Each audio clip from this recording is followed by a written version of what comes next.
तो अभी हम बढ़ने वाले हैं टाइम एंड वर्क के नेक्स्ट कॉन्सेप्ट की ओर, जिसका नाम है work and wages. Work and wages one of the most important topic of time and work. तो इसके जो क्वेश्चंस आते हैं उसको सॉल्व करने के लिए स्टेप्स होती है। तो स्टेप बाय स्टेप प्रोसीजर मैंने यहाँ पे लिखी है, जो कि आप देख सकते हो। तो स्टेप नंबर 1 में क्या होता है, क्वेश्चन के हिसाब से एक आदमी ने एक दिन में कितना काम किया वो निकालो। मतलब क्या, वन डे वर्क, जो हमने अभी तक सारे एग्जाम्पल में फॉलो भी किया है। दूसरा स्टेप नंबर 2, फाइंड रेशियो, मतलब किसने कितना काम किया उसके हिसाब से एक रेशियो तैयार करो। और स्टेप नंबर 3, फाइंड शेयर। अगर मान लो कि वर्क करने के बाद at the end of the work पैसा अगर देना है, जिसको हम पर डे के हिसाब से वेजेस बोलते हैं, तो वेजेस कौन से आदमी को कितना देना है, तो वो डिसाइड होगा on the basis of ratio which we have calculated. तो अभी हम ये स्टेप्स को कैसे फॉलो करते हैं उसको हम समझते हैं क्वेश्चन नंबर 1 से। तो यहाँ पे मैंने यहाँ पे 3 क्वेश्चंस लिखे हैं, तीनों को हम सॉल्व करेंगे। शुरुआत करते हैं क्वेश्चन नंबर 1 से। एक बार आप पढ़ लीजिए, मैं अपने पढ़ के सुना देता हूँ।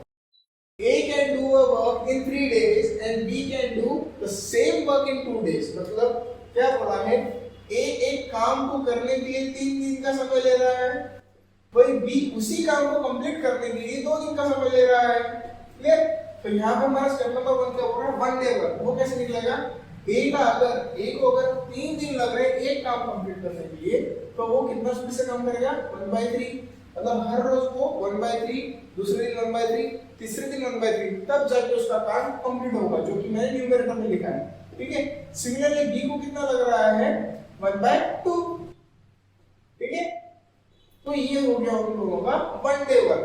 अब ये वन डे वर्क हो जाने के बाद स्टेप नंबर 2 की तरफ बढ़ते हैं। स्टेप नंबर 2 क्या बोलती है, फाइंड रेशियो। जो हमने अभी तक के सॉल्व किया है उसी के आगे का स्टेप होता है स्टेप नंबर 2।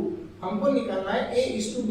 तो A:B कैसे निकालते हैं, one day work of A is 1/3 and one day work of B is 1/2।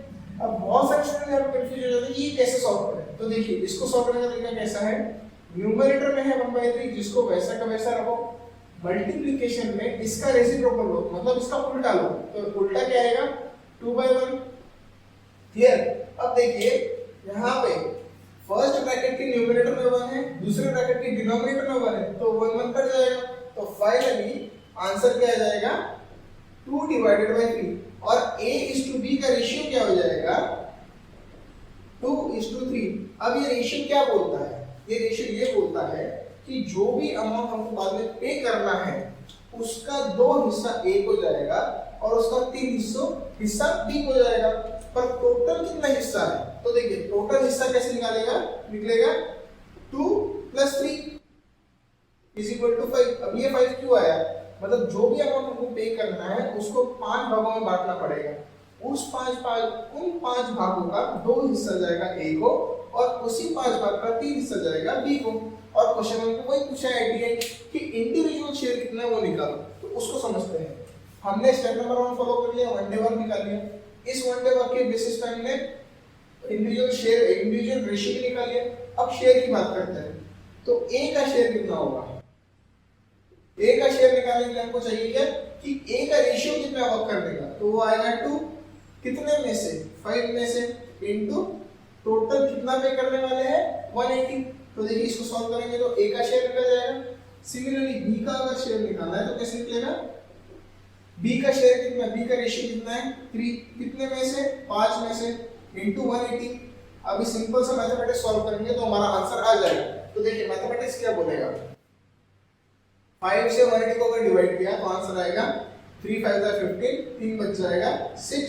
Similarly यहाँ पे 36, तो यहाँ पे 2 × 36 रुपीज आएगा 72। और B का आंसर कितना आएगा, ₹108। अभी क्वेश्चन ये भी आ सकता है कि सर ये आंसर सही है कि गलत है, कैसे वेरीफाई करें। बड़ा सरल, इन दोनों को सम करो, आंसर कितना आना चाहिए 180। तो देखिए 2 + 8 0, कैरी में 1 आ गया। 7 + 1 is 8, 8 + 10 is 18। तो देखो यही हमारा क्वेश्चन में लिखा। तो मतलब ये प्रोसीजर से अगर आप अगर फॉलो किए तो आपका आंसर गलत होने के चांसेस नहीं है, प्रोवाइडेड आपका मैथमेटिक्स, फंडामेंटल मैथमेटिक्स ठीक होना चाहिए। ठीक है। तो अगर आपको ये चीज अभी भी समझ में नहीं आ रही तो वीडियो को रिवर्स करके फिर से एक बार देख लीजिए।